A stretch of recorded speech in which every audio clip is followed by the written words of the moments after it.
የልዕልቷ ድብቅ ሚስጥር። ከዕለታት አንድ ቀን አንድ የምታምር የኖራ መንግስት የምትባል ከተማ ነበረች። መንግስቱም የሚታወቀው በሚያማምሩ ቤተ መንግስቶቿ፣ ሰላምን በሚሰጡ አትክልት ቦታዎቿና የተረጋጉ ምሽቶቿ ናቸው። በዛች መንግስት ውስጥ አንድ ሚራ የምትባል ልዕልት ነበረች። በዝምተኝነቷና በቁንጅናዋም ትታወቃለች። የፍርድ ቤቱ ሴቶች ብዙ ጊዜ ይህንን ይሏት ነበር። ልዕልት፣ ለምንድን ነው ሁሌ ዝም የምትይው? ዝምታ ሰላምን ይሰጣል። የልዕልቷ ኮቴዎች ራሱ የተረጋጉ ነበሩ። ግን ከዛ ዝምታ ጀርባ ማንም የማያውቀው ጥልቅ ሚስጥር አለ። በየዕለቱም ጨረቃ ስትወጣ ከቤተ መንግስቱ ጀርባ ባለው ውሃ ጉድጓድ ትሄዳለች።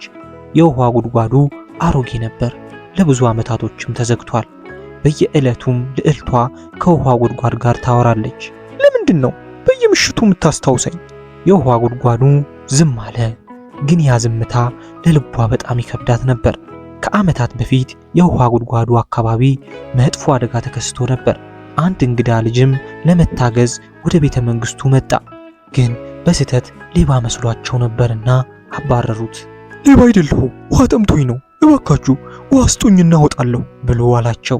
ንጉሱ ግን ሌባ መሆኑን ጠርጥሮ ስለነበር ወደ ውሃ ጉድጓድ ውስጥ እንዲወረወር ትእዛዝ ሰጠ። ነገር ግን ልጁ የእጁን ሰንሰለት በጥሶ ማምለጥ ቻለ።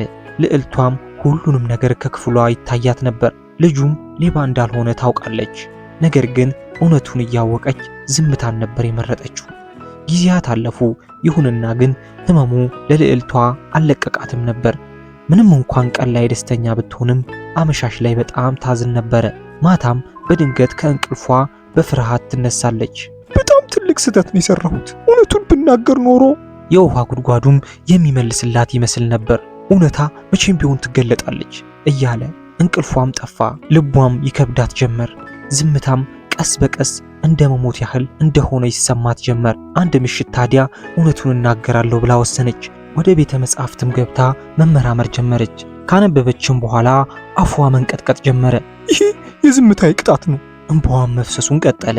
ግን ጥንካሬዋ ልቧን ሞላው። እውነቱንም ለሁሉም እንደምትናገር ወሰነች። ከዛም በኋላ ወደ ክፍሏ ተመለሰች። እንደገናም ሁሉንም ለንጉሱ እንደምትናገር ወሰነች። ሁሉም ማወቅ ያለበት እውነታ አለኝ። የኔ ልጅ እውነቱን ለመናገር ድፍረቱ ይኖርሽ።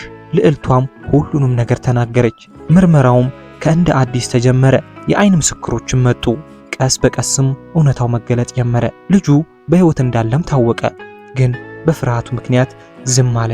እሱን ማግኘት ፈልጋለሁ፣ ይቅርታ ማለት ፈልጋለሁ። ልጁን ወደ ልዕልቷ በ2 ቀን ውስጥ አምጡት። ከብዙም ጥበቃ በኋላ ልዕልቷ ለብዙ ጊዜ ስትጠብቀው የነበረው ሰዓት ደረሰ።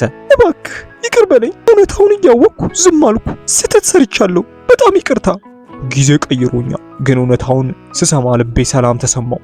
ይቅር ብዬሻለሁ። ይህንን ከተናገረ በኋላም ልጁ ሄደ። ይቅርታውን ከተቀበለች በኋላም ልዕልቷ ጥልቅ ሰላም ተሰማት። አንዳንዴ ዝምታ ትልቅ ስህተት ሊሆን ይችላል። እውነታውን የመቀበል ድፍረት ነው ሰላምን የሚሰጠው።